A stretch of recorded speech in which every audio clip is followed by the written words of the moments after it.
This is Twit.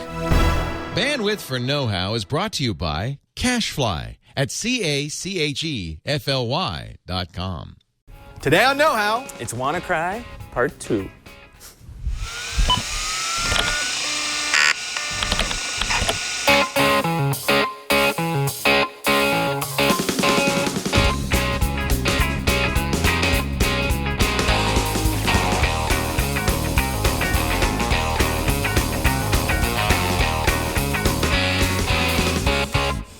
Welcome to Know-How. It's a Twitch show where we build, bend, break, and upgrade. I am Father Robert Balazer. And I'm Brian Burnett. And for the next however many minutes it takes, we're going to be opening up your brain like a Ziploc bag and pouring in soup. Yeah. So you can freeze it. I hope later. you're using the freezer safe bags like for your old knowledge. People. I visited my family's home, my parents' home in Las Vegas while they were gone. And the freezer is just filled with Ziploc bags that have like various soups that have been frozen. I'm thinking that's the best way to keep soups. No. You don't know when you're going to want No, a soup on it's hand. I called my mom. I'm like, really, Mom? Really? Are you ever going to reheat? And he goes, well, we might. I'm like, no. No, you might. Hey, you know what? Better to have the knowledge, the soup bag in the freezer at the ready when you need it than to not have any soup at all, right? That's right. And folks, that's why we're doing this WanaCry Part 2. It's going to be that bag of soup that you've stored in the freezer. The soup knowledge. For that rainy day. The analogy does not hold, Brian. No, at all. it does not. We should not be doing But it's nourishing, that knowledge of soup. Now, folks, remember, we are actually in our Networking 102 series. It's just we took a little detour. It's still Networking 102. It's just that we wanted to focus on WanaCry. Now, last week we did a quick demonstration on how it works. We showed you how it infects, what it does to the network, and that was interesting. Yeah. You all were interested in, but we got a lot of feedback, emails, tweets, and comments on the YouTube video where people were asking questions about the different ways that this might infect and perhaps a couple of the countermeasures that they could take to fix their WanaCry instance. Yeah, because we identified some of the things to look for if your system was already infected. And we kind of talked about ways to kind of prevent ever getting the WanaCry 2. But also, after that episode, we found out that there were ways to fix the problem, kind of. Right. So late last week, after we had already recorded the show, there were some researchers who figured out that there was some very interesting principles of this particular piece of ransomware that they could take advantage of to reverse engineer the key that you would need to decrypt. Now, we're going to get back to that in the third segment of this episode. But the first thing that we wanted to do, Brian, is we wanted to go over some of the most commonly asked questions from our audience about WanaCry. Now, there's three. Okay. There's three that I think pretty much represent all the questions that have been asked. The first is, will USB drives plugged into a WanaCry infected machine get encrypted? Can I say what I think before you answer that question? I think yes, because anything that it finds attached network-wise or just any kind of data drive, I think it encrypts it, right? Yes, and this is actually something that we answered last week. Someone asked in the chat room if this would happen, and we said, well, the process is ongoing. So yeah, anytime you plug in something new or connect to something new on the network, the process is going to seek out those files and encrypt them. But people didn't believe us. So we're gonna take a look if that actually works. We're gonna infect the machine, then we're gonna plug in a USB drive after it's done all the encryption. And after it's done its little display. Right. So that's part one. The second question that was asked is, we showed them how it actually creates the encryption file and then deletes the originals, right? Right. People were wondering, well, if it just deletes the originals, can I just run an Undelete program and get back my files? That's a good question. It's a good question. I like the way that you're thinking. Because a lot of times it's just the directory to that file, not the actual, like not the ones and zeros aren't gone. Right. And like we know, because we've all run Undelete programs at one point or another, the bits are still there. Typically what it will do is it will just remove the marker, like the table of contents. And as long as you haven't overwritten those particular memory cells, there's a good chance that the file's still there, right?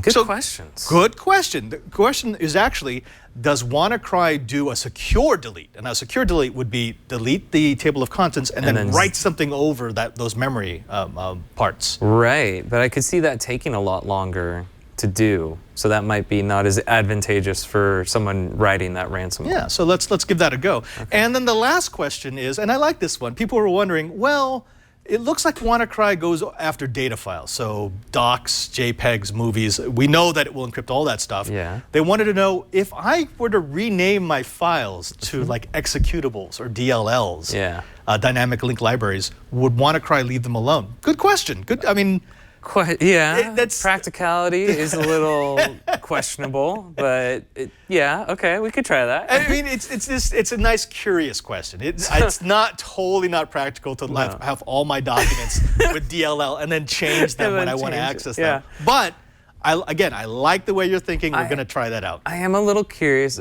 Okay, so say you have a text document that you make a DLL, and then you get WanaCry, it encrypts everything, but leaves that file alone. So what happens if you change it? Does it like instantly encrypt it?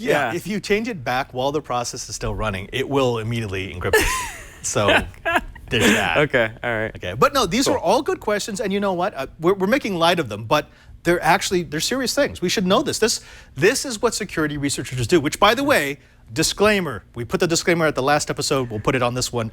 We are not, obviously, security researchers. We do not do this for a living. We're not good at this. We can show you some of the things that we found and some of the things that we've read, but just so you know, we're not pretending to be the people who are coming up with these solutions. No. We just find them fascinating. We think you will too. Yes, no, I find it tremendously fascinating, and I'm curious to try out some of this stuff, but like in the last episode, you talked about a lot of the precautions that you've taken so that you don't infect other parts of our network here at work or at home, and so just remember those if you're going to play around with this stuff. Yeah, and by the way, our precautions are still in place. So the only place that this code exists is on this flash drive. Do not be that guy who stores a copy on your computer, forgets about it, and then like 3 months later goes, hey, what's this file? Click and done. Oh, man. And then on this one, I've got the WanaKiwi, which we're going to take a look at a little later. So these both go in the same envelope. Now, why is it called WanaKiwi? You're going to find out, Brian. That's all I want to know. Yeah. All right. So let's take a look at our setup. If you go to the overhead shot, Alex, this same from last week. We've got our little bare computer SSDs. These are the USB drives that I'm going to be playing with. I've already got this loaded up. This is Windows 7. It's got our sample data on it. It's also got the WanaKiwi loaded up on it, which we'll talk about later. That's one of these solutions that you really should prepare ahead of time. Let's go ahead and take a look at this, because this is my sample data drive. Here's what it's got. Alex, if you go back to the HDMI 2, is it? Yeah, HDMI 2. So if I open this up, what you'll see is the typical sample data files, just like we had last time. One difference. So I'm testing a couple of things. First of all, this is going to be the drive that we're going to test to see if it will encrypt after the WanaCry process is already run. These are just standard data files. So I've got voiceover scripts. I've got a couple of pictures in here. Oh, actually, this was from Pope Francis's World Youth Day in Rio. I mean, that's the Copacabana. That looks like a party. And that's not even at its fullest. What? I know. It was cray. I think there's more people than sand on the beach. 4 million people on that beach. It was pretty cray. That's borderline gross, actually. I'll show you those pictures later on, because after the day was over, there was a very interesting tint to the ocean. The water got warmer. So we're going to plug this in, but you'll notice, Alex, if you go back, 2 of these files, I just renamed them. So, for example, let's fix this. We're going to put .jpg. Okay. So this picture is actually this one. So we're going to see if Sad Puppy can survive WanaCry if we disguise him. So we're going to, oh gosh, look at this. WanaCry, don't go after Droopy Dog. Let's see, this is the thing I do not like. I have to change settings. I totally forgot about this. Press Alt. Yeah. Alt and Tools. Good thing we have a Windows expert here. Gosh, and hold on. Tools and folder options. I'll just do this. This is the old way. Oh, wow. Hi. Wake up. Folder options. We need to see all of the files. I keep setting this and I forget to put it into the default settings. There we go. I see. Yeah, because these are all like fresh installs that you do. Yeah, every time. Well, you want it to be. So we're going to hide this one as, instead of a JPEG, we're going to call it a DLL, Dynamic Link Library. So I've got 2 of these. I've got that one, and I've got this one. In fact, this is a Word document. Let me prove it. I don't docx. So if I open that up, this is the text that's in there. Okay. So that's the text that should still be there if WanaCry doesn't work on it. Right. And then I'm going to call this one an exe because we called the other one a DLL. So I've totally messed with two files. The document is now an exe, and the picture is now a DLL. So let's see if WanaCry passes up on them. Okay, I'm curious. Kind of curious. But what I'm going to do is I'm actually going to disconnect this. So this will not be reconnected until this computer is already infected. Okay. All right? Okay. So let's go ahead and kick off. Let's do it. Let's kick off. So see it. We've got sample data here. So this is the data that's on the computer. And again, it's, oh no, the other one. No, it's on the computer. There we go. So these are our files, the only data files on this computer that can possibly be encrypted. And let's go ahead and hook up our Wannacry's USB. Don't get those mixed up. Do not get them mixed up. Can I borrow one of these flash drives? I have some pictures I want to move off of this laptop. Yeah, probably shouldn't. That's probably a good idea. No. You should totally do that. All right, so we're going to go ahead and open this up, and we are going to copy over our viral sample. Ta-da! Wow, this is running really slow. Hey, dude, not much to discover. It's 10 megs. Well, this is an older machine, right? You pulled this out of Well, I mean, it's still stockpile? it's like an AM1. It's way faster than this. I don't know what's going on. This is kind of weird, actually. It's already infected. Seriously, it took like 30 seconds to copy 10 megs. That's weird. All right, so we got our WanaCry viral sample right here. We're going to put this down into the corner. And we've got our sample data. We're going to watch this get encrypted. We're going to put it up here. One more little bit that we're going to want to open up is we're going to go ahead and open up a task manager. So we can follow. So we can follow what it's doing. Yeah. There we go. So like so. And one of the things that you're going to want to do, and this is going to be important for the later segment, I want to select my columns. I want to add one. The PID, that's the process identifier. The reason why we're going to want this is because we want to know the PID number of the WanaCry software as it runs. That's the unique identifier that will allow the WanaKewi to go through the memory allocated to the process and look for the primes. Ah, that's cool. And the way that's allocated, is that just whatever process starts up in the background? Random. Windows just assigns a number? Pulls out the next process. Very cool. All right, so let's go ahead and let's cry. let's cry. Actually, okay, good. So it's running, and the way I know it's running is, first of all these extra files have shown up over here. In just a second, over in the sample folder, we're going to see it start to expand the number of files here. Oh, there we go. So it's added all the encrypted files. And if we look here, if we sort this by CPU, the wcry.exe, it's actually not using that much. So there's something wrong with this installation. It's lagging on everything. No, yeah, now it's using 25%. Oh, there we go. Okay, so now, yeah, 25%, that's about right. So when they designed this, they didn't want it to max out the CPU, because if they did that, it would be really obvious. Super obvious Somebody there's be like, something wrong. something's going on with my computer. Yeah, so they wanted it to be able to run in the background just enough so it could do what it needed to do, which is go through all your files and look for the ones that it was going to encrypt, and then delete them. And then when the screen comes up, when the background changes and the little ransom screen comes up, that essentially means the process is done. It's done its thing. Right? That's pretty clever, though, to set a parameter right? for not using more CPU so it doesn't get discovered. I mean, I would have done it differently. Again, what I would have done is I would have waited. I would have let it sit and kind of gather intel and then run this. Which, by the way, once again, remember, because people did ask, could a hacker, could the person running this net be able to see into my computer? And some people were saying no, because it's just ransomware. That's not true, because this also installs double pulsar, which is a NSA backdoor. So they technically, they could get in. They probably wouldn't, because it's not all that interesting. They just want the money, but they could. Is this like the cyber equivalent of like a snatch and grab, like breaking someone's window and trying to grab some, get whatever you can? Yeah, and again, remember, we talked about this last week. This is not an elegant attack. No. It really isn't. I mean, it's just like every other ransomware with the addition of a backdoor and the worm component. But that's the scary part about this one is the piggybacking on more sophisticated intrusion well, there's a new one software. This uses 2 NSA exploits. It uses the double pulsar and the blue component, which is what they use. SMB? The SMB, right, the exploit. There's a new one out there that uses 7. So they're just stacking these things on top of each other. Call it the Hydra. All right. Now, while that's running, Alex, if you go ahead and go back over to HDMI 1, He's got it. I believe it is. There we go. So again, this is what you're seeing on the network.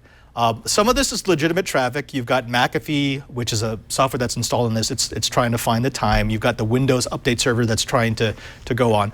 But you're starting to see, again, those LLMNR packets. And remember, those are multicast. So every time you see one of those packets, it was this computer blasting out to the network who's here. It's talking to everyone at the same time. So if there's another computer connected, it would be encrypting that too. It would be, well, it'd be attempting to. Attempting to, right. So it would have to be another Windows 7 box in this particular case. Okay. And an unpatched Windows 7 box. So if there, all right, so even if there's an unpatched Windows 7 box on your network that has been infected, if you have a Windows 10 machine on that same network, it won't Not vulnerable. affect. Okay. Which is weird because Windows 10 does have technically that Sambo vulnerability, but it will not be infected. Okay. Yeah, you can run WanaCry on a 10 machine if you ignore all of the warnings and basically said, no, I know what I'm doing. Right, you're just clicking through.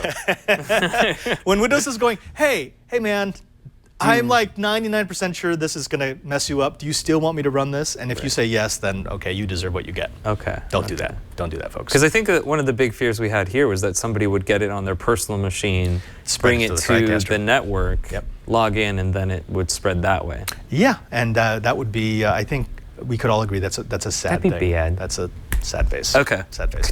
All right, so if we go back to HDMI 2 here, this is still running. Now, typically this takes about 4 minutes, so this is running extraordinarily slow. There's probably something wrong with this particular instance. I wouldn't be surprised if I was actually wearing out my SSDs because I have re-imaged these so many times. Writing back and forth on them, yeah. Right, but it's already gotten to the point where it's deleted the old files.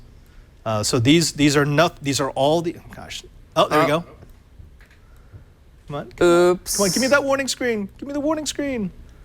There we go. There it is. And with the there timer it is. and everything. So I've got 2 hours, or 2 days, 23 hours, 59 minutes to give them $300 worth of Bitcoins. And this is that Bitcoin address if anyone wants to send them money just to say hello. Yes, let me send you my Bitcoins. Actually, if they were accepting Dogecoins, I'd be totally down. Yeah, I've got Dogecoins. Doge. Told Doge. Doge. Doge.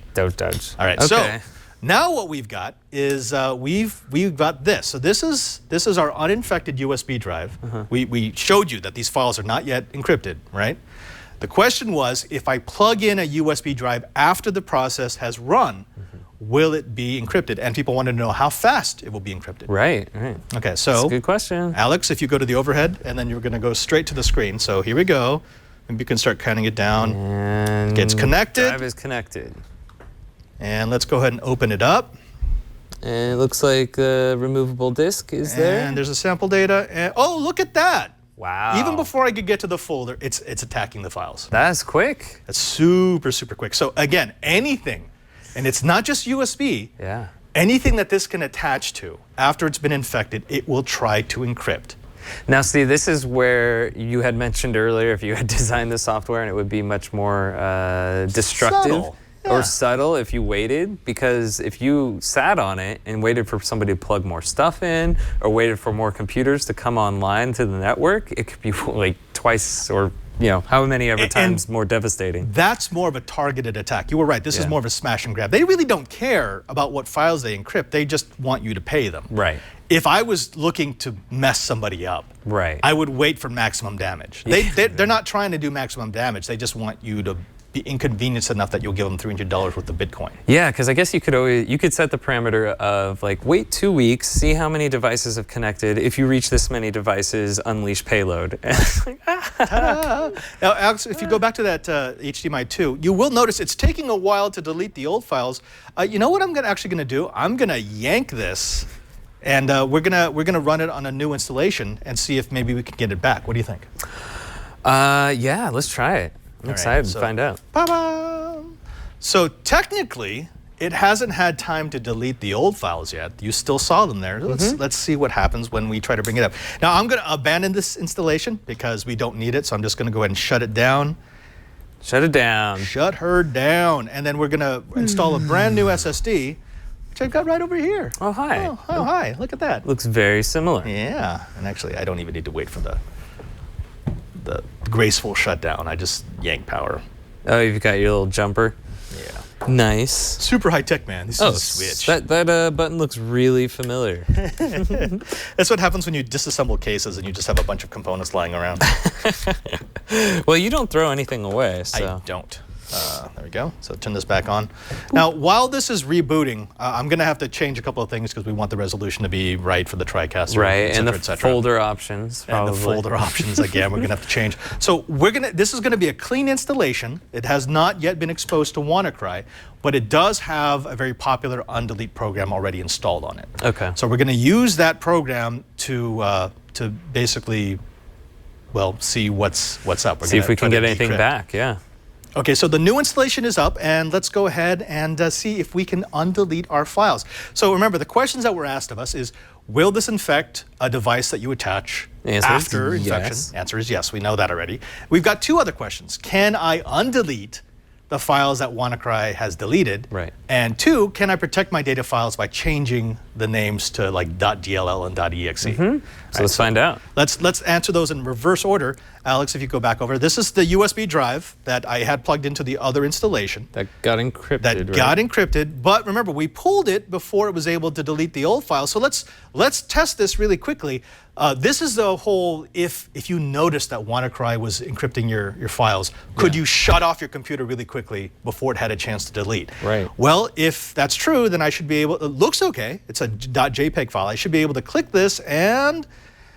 Oh no.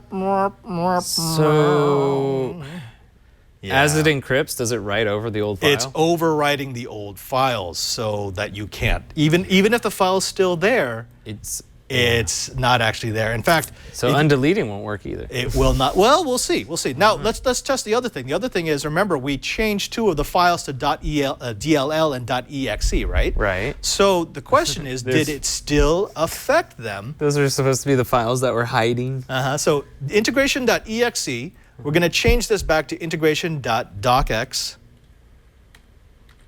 And what did WanaCry do to it? If anything. It probably should have passed over it because it's not a file it was looking Hey, how about that? for. Okay, so that makes sense because if it was looking for .exes or anything It would like screw that, up the Windows installation. which would then negate the whole process. Precisely. So it can't encrypt DLLs and EXEs because then the operating system would stop working, and that defeats the purpose of holding your system at ransom because it just borked your whole system, not just ransomed it. But the practicality of hiding your files as different file extensions is kind of silly. But. Of course, we got to check the DLL as well. So did it do it for the DLL? If we change this back to JPEG, I'm guessing. do we get the puppy?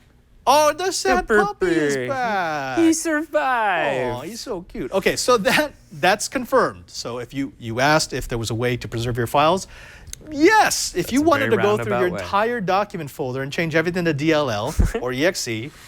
Or just make a copy of all your files and then change the extension so you have, I don't know. I mean, personally, it would be a lot easier to like save it in the cloud where you could reverse revisions or onto a NAS that's then disconnected. But it's good to know. That's me. It's good to know. That's me. All right. But the other question we had was, would undelete work? Right. So let's take a look. So if we open up Undelete 360 here, we're just going to let it run on this this drive to see if there's anything that couldn't be recovered.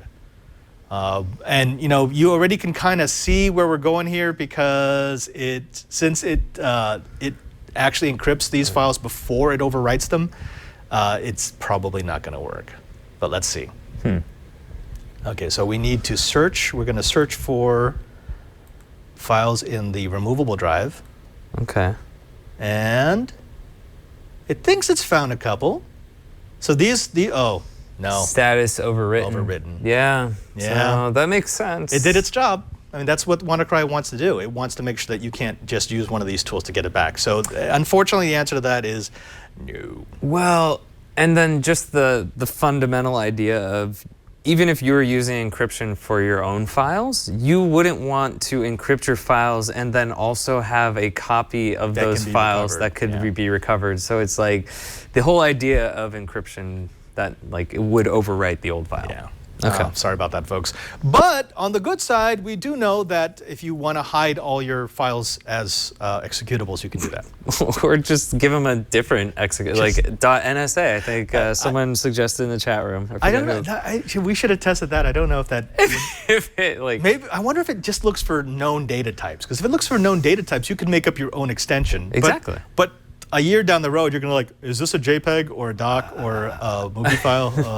No, I named all my movie files .awesome, and I named all my pictures .crazy, so I think I'll remember. But this is interesting because it shows you that WanaCry is not going through the process, because it could examine every file and just look at the header, so that even disguised files it would know. Yeah. It's not doing that. It's just looking at extensions. Right.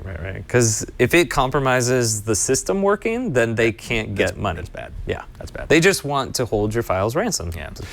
Folks, when we come back, we've actually got a little something for people to defend themselves. The technology has been around for a while. Maybe WanaCry is the event that's going to force more of us to think a bit more thoughtfully about what we do to keep our data and our digital lives safe. And that weapon is a shotgun. If shotgun. you get WanaCry, digital shoot your hard drive. Just or thermite. Destroy it. Yeah, thermite. Thermite works too. But before we do that, let's go ahead and take this moment for these messages. Previously on Twit. Jeff Jarvis is here, unusually next to me, which means I can do, and that's great. This week in Google. So the reason he mentioned this image recognition improvement is to announce a new project called Google Lens. I have been wanting this forever because I like constantly do things like walk through my yard and I'm like, ooh, is this a weed or is it a plant? Can I eat it also? Can I eat this? That's something that a human would be not as good at, right? The new screensavers. The Maker Faire in San Mateo. This is the original, the 12th annual. We met a lot of fans, but also saw a lot of cool stuff. These are shadow boxes kids made. Maker Faire is so fun because it just shows human creativity, ingenuity, and scales, and technology. Know-how. This week we're going to do something a little bit different, which is deliberately infecting your network. This is something you should not do. Let's go ahead and run it. Twit, making the world safe for technology. So this is the screen. Oh, What happened to my computer? And we're back. Okay, so Brian, are you thoroughly scared yet? Yeah, as scared as I am, I have an equal amount of curiosity, just playing with it. Yeah. That's the thing that's been fun. Again, I'm not a security researcher, but I enjoy playing with this sort of stuff. Especially the questions that we've gotten into, where it's like, yeah, okay, like that's not practical, but I want to know. Yeah. I want to play around with it, poke holes in it. And we are going to do another round of infection, so we're going to try that whole .alex.crankyhippo extension. Yeah, and see if it goes that after works. those. Yeah. But let's move away from that, because last year at the Intel Developer Forum, I had a chance to speak with a representative of a company who has a solution for everything from standard viruses to worms to things like ransomware. What if you could surf the web with impunity? What if you could run applications without worrying about them destroying your operating system? What if you had sort of a magical back key that could always undo any mistake you make? Well, folks, that's not fantasy, that's bromium. Endpoint isolation is no laughing matter to system admins. In fact, at home, in my office, I actually have a machine, my Synology box, that runs several containers running my browsers because I'm so worried about those browsers getting owned and then having visibility into my network. Well, that setup is not very practical for most people. So instead, if you're running an enterprise, why not speak to the folks at Bromium? Because they've got a way to use micro VMs to protect your network. I'm speaking with Simon Crosby. Simon, what is a micro VM? A micro VM is an isolation construct built using Intel VT and other security features on the CPU like SGX to isolate a single task on the end user operating system. So for example, every single tab of my browser, or perhaps every document I get which is an attachment to my email, files from a USB key, anything you send me via Skype, or Twitter, they're all independently hardware isolated from each other and from the operating system. This is not a new methodology. We've had this around for a while. I could always run a VM on my box and bring it up and then run whatever it is that I'm questioning and see what it does. But the issue has been resources. I don't want to sit there and wait 3 minutes for a VM to spin up before I can actually get into the file. What have you done to make that less of a drag on my time? Oh, that's a great question. So for me, a micro VM is 15 milliseconds, okay? So on that, and that's on a Core i3 or i5 or i7 CPU. So what's happening here is we're doing an instant in-memory fast clone of Windows or Mac OS, depending on whichever you're running. And then essentially there are a couple of other memory pages that are pinned there, but basically we're taking the page table state from the CPU, marking it all as read-only, putting it into a new Intel VT VMCS, and we have a new VM which is running. And then as it runs, it's going to execute copy on write. And what that means is that if it changes any memory locations in user mode or in the kernel, those are going to be changed in its own memory context. So we'll copy stuff in, the hypervisor does this, and then it changes its own state. So I'll give you an analogy for that. If I put you in the top of a very tall building and say, can you change the city skyline? But I give you a dry erase pen, you can scribble on the windows. Okay, so that's copy on write. You're changing things, but not really. And so these things execute a task, one task only. It might be a browser renderer, it could be a Word document or something, PDF doc. And there are amazing benefits that accrue. First of all, because there's only one task in the micro VM, we get to be able to analyze its behavior in excruciating detail. We record every packet it sends or receives, every touch on memory, on the virtual file system, on the registry. And whether we know that it's good or bad, we do this. And so then we can look for deviations from good. Rather than looking for bad, which is the problem of antivirus today, you look for deviations from good. So if it just behaves weirdly, I just start to send all of these forensic details up to security team, to the SOC, and we do this in real time from the protected perspective of the microvisor. So that's benefit one. We get to use every endpoint as a sensor at a very granular basis for everything it runs.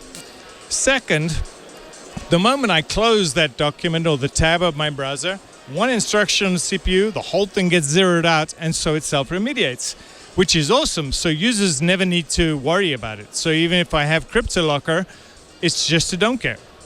Okay, so the system becomes self-protecting and self-remediating by design. Now we take those forensic fragments, which are centralized to the SOC, and we then go and search every other endpoint in the enterprise to see if we can see this thing anywhere else. And we have excruciating details. So we see things that are not typically on people's blacklists and so on. And so my PC, which is an unprotected Windows 7 system that has never been patched, running legacy Java and legacy Flash, protects itself on an unprotected network, just with hardware. It's very cool. We do this one other thing with SGX, which is worth pointing out, because SGX gives me the ability to further protect user credentials on the operating system by encrypting them in user mode in an SGX enclave, so that even if the system somehow got corrupted by malware, that those high-value credentials, and you could put other stuff in there too, cannot be stolen and dumped and used to go further into the enterprise. Yeah, the way I see it is that Bromium's really providing me with three key features. The first is endpoint isolation. The second point is application security. If one of my applications gets breached, if it gets owned, if there's malware, if there's a crypto locker on it, I just kill it and it's done. It doesn't affect anything else because it doesn't have visibility to anything else. Right. But the third part, and this is the part that really excites me, is this idea that every endpoint, every application, every micro VM that is brought up gives my enterprise just a little bit more data. If I see an attack that starts to hit 5, 10, 20, 100 of my endpoints, I know this is something that I need to start warning my users about. Correct. These detailed forensics are fabulous because in general, the security team is wondering who's attacking them. And malware changes so quickly, it lasts today less than a minute.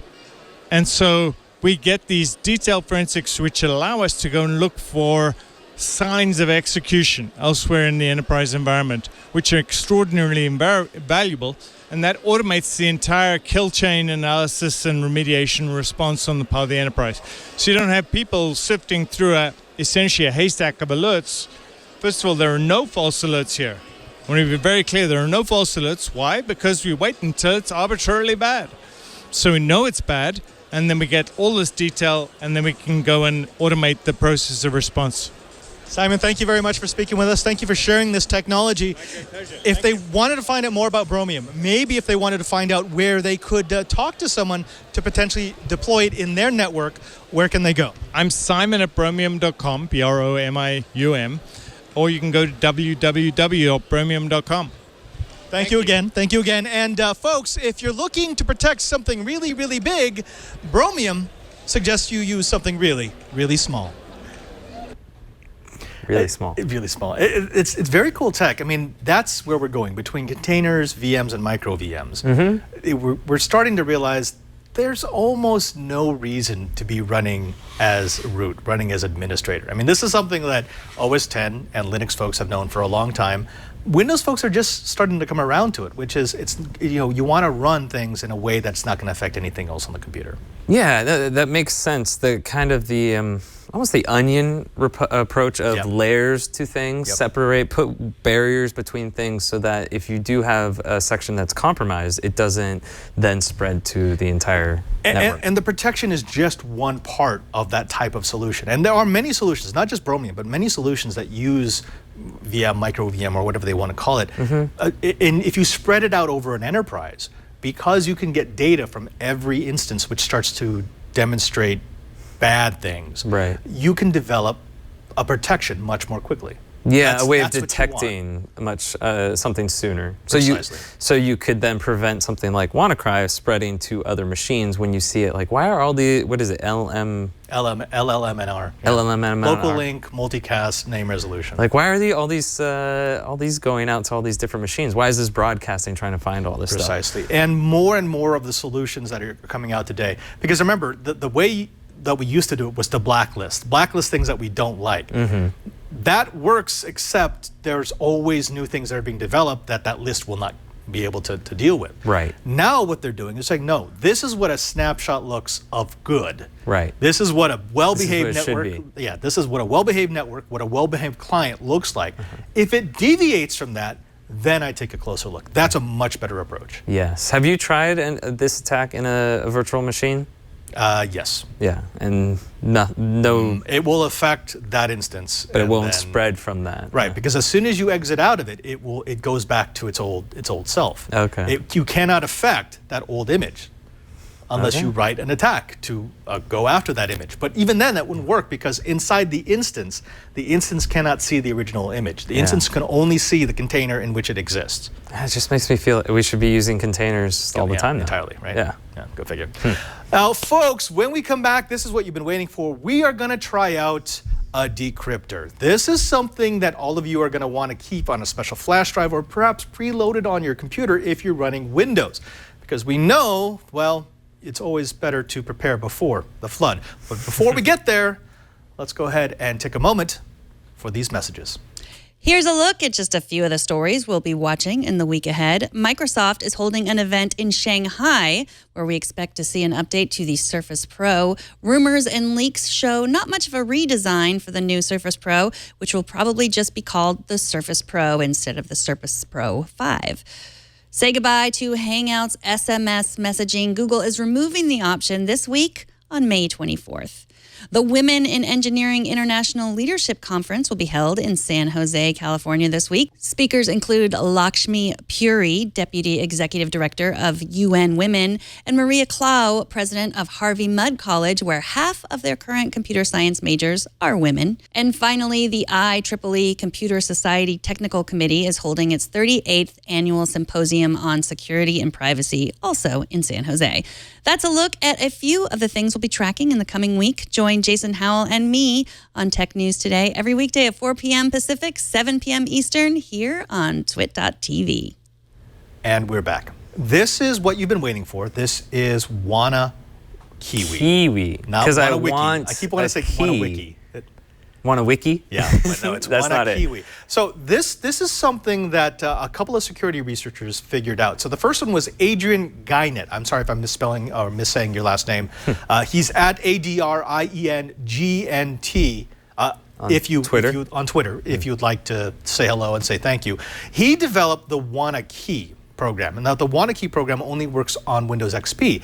Then another researcher by the name of Benjamin Delpy, who is on Twitter at GENTIL, gentile Kiwi, KIWI. Again, you can say hello to him. He took that XP solution and he turned it into all versions of Windows solution. Okay, so hence the name WanaKiwi. Yeah, okay. But this is how it works. To understand how these programs work, you have to understand how WanaCry works. What WanaCry will do is when it starts encrypting, it's going to generate two keys, public key and private key. Now it works just like PGP. So the public key can be seen by everyone, but you need the private key combined with that in order to decrypt. To unlock, yeah. Right.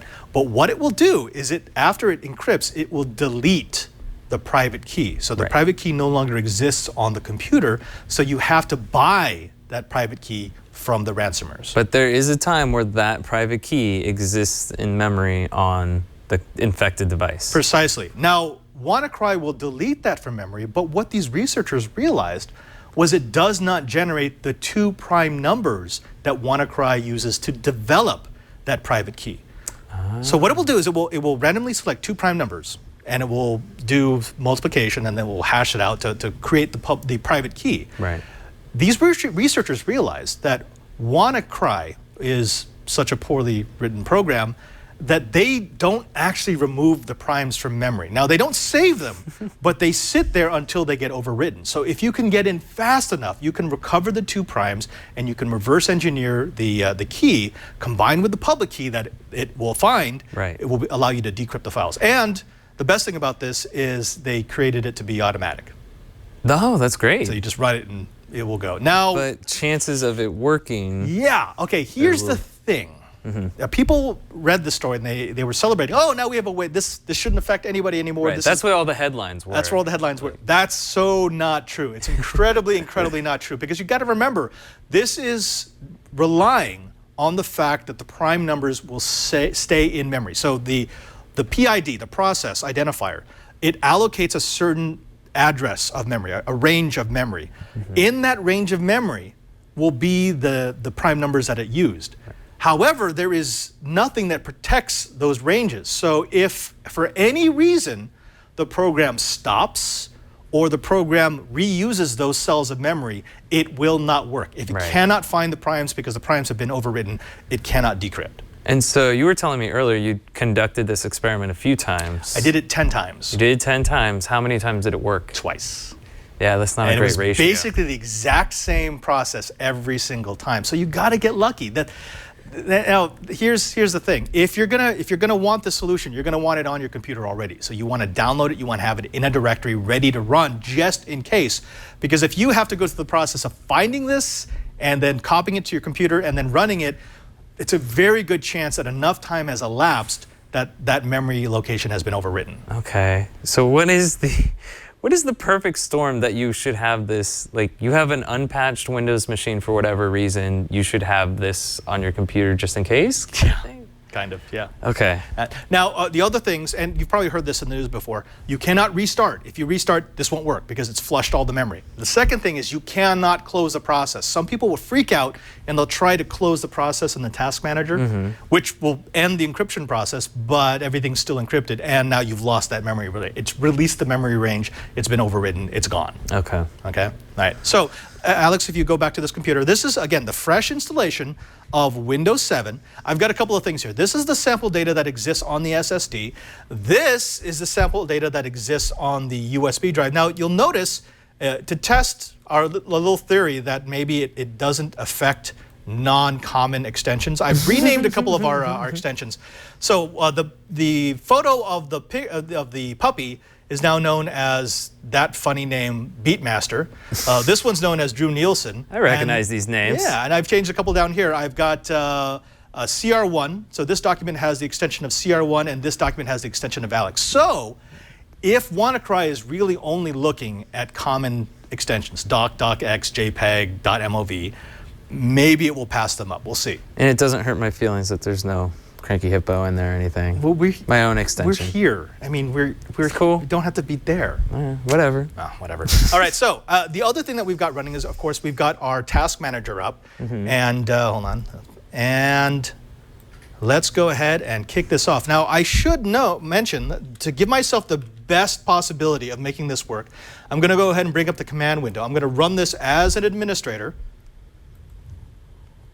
I'm kind of cheating already, so I'm giving myself an advantage in that I am preparing for this. Let's go ahead and increase the font size here so that you can see it a little easier.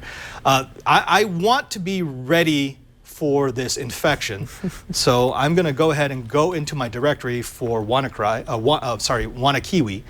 and here there's just one file. So I'm going to run WanaKiwi.exe after it's done its encryption thing. Okay. So if it's going to work, this is the best possible chance for it to work. So if you think you're in imminent danger of getting WanaCry, and just have this at the ready. Again, it's just cool. This is cool to see. All right, let's go ahead and kick it off. So we're going to kick off our infection, and as soon as we see, oh, there we go. So those files are showing up. And if we go over to these, let's see, how fast will these start encrypting? We're going to find out in just a second. And give it the, there we go. Okay, so it started. Now, already, our assumption is good because it seems to be leaving alone those files that have the extension Beatmaster and Drew Nielsen. I will mention, though, because we already tested this, if you were to change the extensions now back to the originals, it would grab them. It would encrypt them. Just like when we plugged in that fresh USB drive, it encrypted everything on the USB drive. Okay. So we're gonna let this go. Let's make this honest.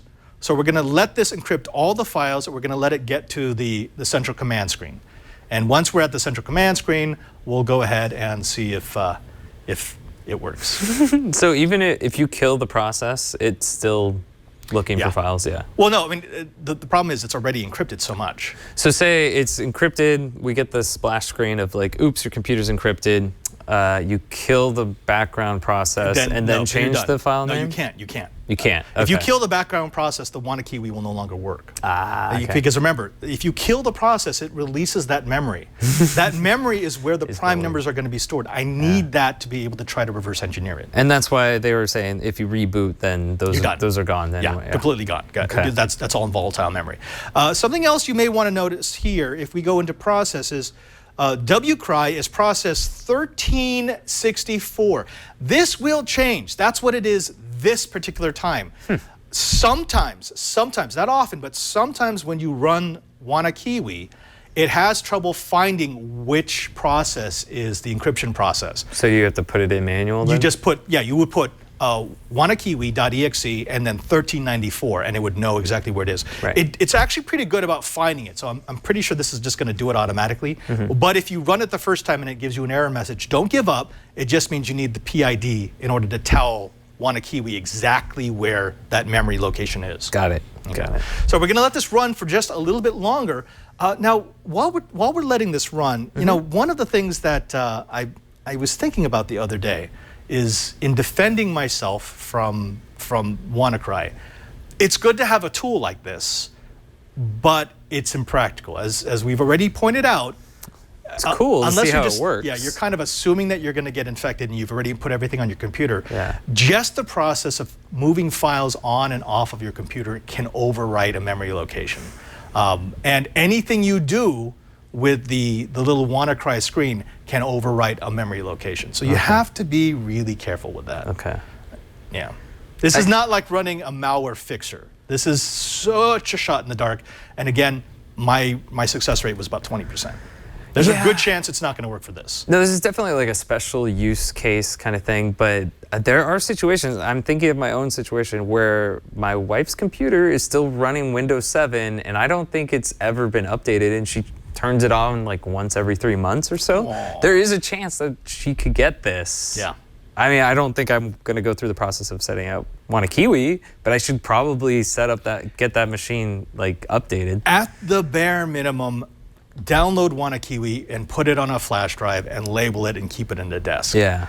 because you want to give yourself the best possible chance, and time is absolutely essential here. If you wait, this is like a car crash or something. Yeah. You know, like we got to get to that computer it's now. Triage. Yeah, you've got like a minute or two before that those prime numbers are probably going to be overridden, and then this is not going to work. And now you're looking at either paying the ransom or just restarting. Or just Something else we should mention, because people were wondering, well, if I unencrypt, if WanaKewi works and I get all my files back and I remove WannaCry, that's it, right? Yeah. No. Okay. First, we already know that there's a backdoor that's installed, double pulsar. Secondly, anytime, and I don't care what operating system it is, Windows, Linux, OS 10, if it gets infected with anything, I wipe it. Oh, there we go. Okay, so we're coming back. Yeah, don't trust that there isn't a backdoor. Wipe the machine. Yeah. Okay. So now I know the science. So it's changed my background, and the next thing that's going to pop up is a little ransom screen. Here's the UAC question. What is this? Yeah. Program. See. Yeah. Ta-da! All right. So it's encrypted. Let's see if we can unencrypt it. So WanaKewi.exe. I actually don't have to put the .exe. And I'm going to put 13. Actually, I don't need to put 1394. I bet it's going to find it. Yeah. If it doesn't, you'll need to put the PID. There we go. So what it's doing now is it needs to find the public key. And once it finds the public key and finds the process ID, it can start going through the memory location. Public key. Okay, so it's found the public key. So that's my public key. It found WannaCry with PID of 1364. So it figured it out. All right, so what it's going to do now is it's actually going through the memory allocated to that process, to PID 1364, and it's looking for primes. Right. It's just going to keep searching through this memory, and if it finds 2 primes, it knows that those are the numbers that were used to generate the key. And once it has those numbers, it can backwards engineer it, get the key back. Now, if this is successful, it will take that newly generated private key, combine it with the public key, and it should just automatically start decrypting my files. Right. And the reason if it isn't able to find the prime numbers is that memory has already been written over. That memory has been overwritten. Okay. Yeah. How long does this usually take? I mean, I had one run that went into decryption phase within 30 seconds. Wow. And the second run, which was like run number 7 or so, it took an hour and a half. Wow. But I think that's mostly because of this computer. Yeah, this yeah. is kind of a janky computer. Yeah, that last hard drive you're using seemed like it might be on its way out. I think. This one, I think, is running a little bit smoother. This one's a little bit faster. Now, I actually don't have a lot of hope for this because I was thinking more of the 30-second one. Yeah. What we will do is we're going to make sure that we put a video of an actual successful decryption run. But again, the reason why we're doing this is to show you this is not a solution that you can count on. It's a solution that's last ditch. It's a solution that may or may not work. We've told you how it works, but Alex, if you go there, this looks like it's just going to search and search and search and search. Does it give you a failed search at all? No, or it's just going to keep going through the memory. Yeah, I mean, we'll let this run because there is a chance that eventually it will decrypt. We're not doing anything. There's nothing else that's running on this computer right now. Yeah. I haven't, closed the process, so that memory is still active. Now, there was one other thing that we wanted to test. We were going to test if changing the extension saved those files from oblivion. Right. So, Alex, if you go back to this other computer, please. Where we got, that's all the attack traffic. Monitoring, the traffic, Yay. So we've got our WannaCry files here, but let's find out what happened to Drew Nielsen and Beatmaster and CR1. Are they still there? Yeah. So Beatmaster, this was originally a JPEG. And let's see. And the puppy is back! Woohoo! And let's find out what Drew Nielsen looks like. I've always wondered. Yeah, right? It's one of those mysteries. He's and a that beach is full of back. people. And of course, it means that CR1 and Alex should be back to normal once I rename those documents. See, that makes sense. No. That you would make an inclusion list, not an exclusion list. And again, it's going to start. I forgot I have Word on this computer. And there we go, it's back. It's still there. So that works. That actually does work. But again, just like renaming it .dll and so on and so forth. Yeah. Not really practical. That's not super practical. At least we know, though. Yeah. Alex, if you go back to this, the other one, I am very doubtful that this is going to decrypt. Yeah, I mean, and we gave ourselves the best possible chance. I mean, we had it up, it was ready to run, it was loaded. It's just still something, not foolproof. something in there overwrote those memory locations. Now we're going to let this run, and maybe it will be able to decrypt, but I don't have high hopes. Maybe. Yeah. Maybe. Well, we are going to include a clip of this definitely on our YouTube channel, and hopefully, if this finishes up fast enough, we'll include it. Publish this. Cool. Yeah. So, again, I don't want to get people's hopes up. That's why we wanted to cover this. Definitely download WanaKey, have it available, have it ready to run. Give yourself the best shot. Yeah, because I mean, a 20% chance is better than a 0% chance, but don't think that it's going to rescue you. Right. Like, I don't care. I'm going to go all these crummy websites because I don't care if I get WannaCry because I can fix it. No, not necessarily true. No, don't do that. Don't do that. One of the other cool things about this is you download this from their GitHub. By the way, only download it from the GitHub. Don't trust anybody. We're not even going to... Wait a minute. We will link to the GitHub. We will not link to the file because you want to get it from the source. And if you download it from the GitHub, you can actually get the source code. Yeah. So if you want to see what it's doing, and if you have an eye for security, look through what they wrote because it's actually some pretty fascinating. It's very efficient code. Okay, so don't trust the little pop-up that might come on my screen and say, hey, you might have WanaCry. Download WanaKiwi now. No. That'd be a bad idea. That's bad. Folks, we know that this has been a lot of information, and, well, we want to make sure that you practice safe things, which is why we put all the safe things in our show notes. And Brian, where do we put those show notes? Well, you can go over to twit.tv/KH, and you don't have to worry about any an infection going there. But you can download the files if you want to download our video files, I should say. Download and subscribe if you go there. And also, this is a multi-part episode, so if you missed the first one, you'll want to go back and check that out. Yeah. And also don't forget that we have a presence on the socials, specifically on Google+. Go to Google+, look for know-how, and ask to join the group. We just put that step so that we can keep out the spam accounts. But once you're in, you get access to over 11,000 Kitas. That's our know-it-alls. People who can help you with a project, give you an idea for a project, maybe for whom you can be the guru. Maybe if you've got the knowledge and you want to drop it on other people, again, go to Google+ and look for know-how. And if you want to find out if Padre accidentally gives me a USB with WanaCry on it and infects my machines, I'll probably post something on Twitter if I can get access to the internet anymore, and that would be at @cranky_hippo. Yes, and if you want to find out all the ways that I've encrypted his computer, but very slightly in the background, you can find me at my Twitter address at twitter.com/PadreSJ.